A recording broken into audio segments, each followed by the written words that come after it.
Hi. So, with all of the being stuck inside lately and not being able to do much socializing, I had wanted to teach a community class on sourdough. So I thought I'd do a couple of video recordings on sourdough, and for those of you who are interested, if you want a sourdough start, I would be happy to provide one.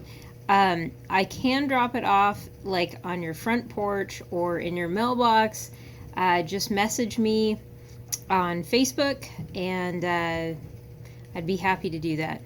So the only reason I look halfway decent today as well is because it's my husband's birthday. I've been looking pretty rough the last couple days being stuck inside, probably like a lot of you guys out there. So anyways, to get started about Sourdough Starter, I keep mine in a huge jar. It's very big. Yep. And a lot of people keep them in much smaller jars and will empty it out. I do a lot of bread cooking, sometimes all at once. I've used gluten flour, I've used spelt, I've used rye, I've used barley, I've used a lot of different types of flours. Even if you don't have any of those, especially right now with flour being a little tight at the stores, just general all-purpose flour will work great. If you do want to incorporate other flours into your sourdough, I recommend taking a little bit of your sourdough out and then adding that type of flour to it to help it grow and get the feel of that flour.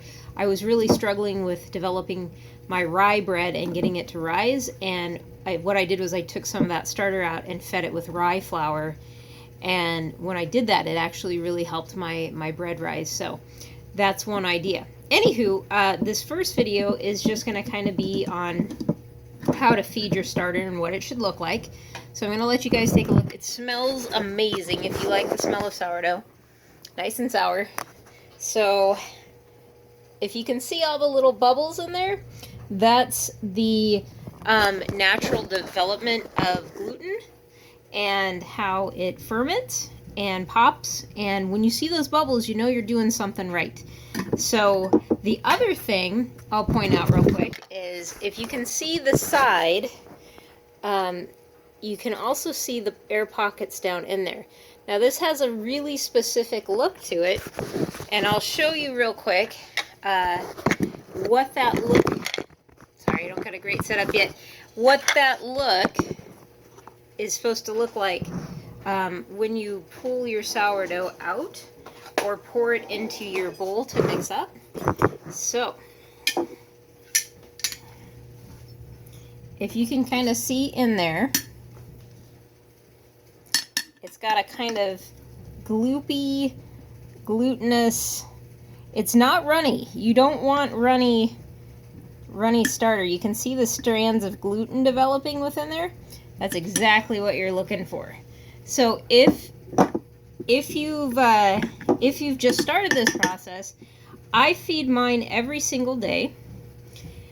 Some people dump off half their starter. You can do that. Some people don't. But you'll get a lot of extra sourdough. I mean, if you're making pancakes with it, if you're doing pizza dough, if you're doing a lot of baking with sourdough, by all means, don't dump it off. There's a million recipes out there to utilize leftover sourdough. Sometimes I do, sometimes I don't. It just depends. A lot of people say that it helps with the acidic flavor, and some people say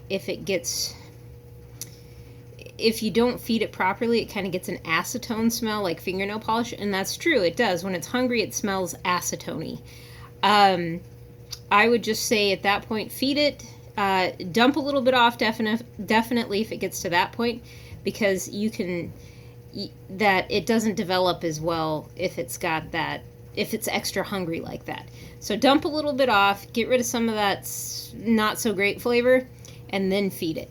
So how I feed my sourdough is, if I'm going to dump some off, and which you guys will probably do as you go along, you dump about half, and then you do kind of a 1 to 1 to half ratio. So you have your sourdough start, and then you want to put in just about as much flour, and you'll get the feel for it as you go.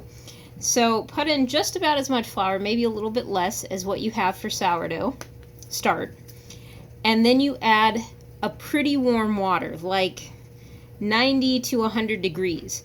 Now, this was a tip that somebody gave me that made a really big difference too, is that don't just add lukewarm water. And that's what I was doing for a long time, is I was adding lukewarm water, and I wouldn't see that gluten development that I thought was really beautiful.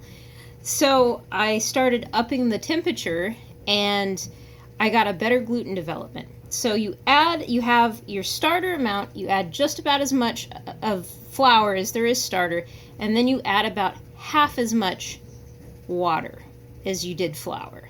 So it's kind of a 1 to 1 like I said. And you'll know, because you want it to fill thick, kind of like a pancake batter, but just a little thicker.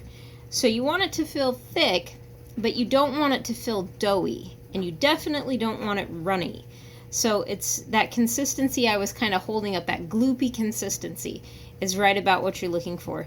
And if you're going to use your sourdough start, you want to feed it about 4 hours before you use it. Sometimes I'll just feed it the night before if I'm going to use it the morning of, and that works just as fine as well. So another good way to test your sourdough to know if it's active and viable is if you drop it in some water and it floats. So take a little spoonful, drop in water. If it floats, it's a happy starter. So that is my first video for you guys on sourdough start, how to feed your start. And later tonight, I'm going to be making a dough for bread, and I will do a video on that, on how to do my favorite bread recipe, which comes from the website Clever Carrot, and they have a very great basic bread recipe that I have added numerous things to. So anywho, hopefully this will get some of you guys encouraged. You know, if we're stuck inside and we can't get out and we need to make bread for our families, this is a great way to do it.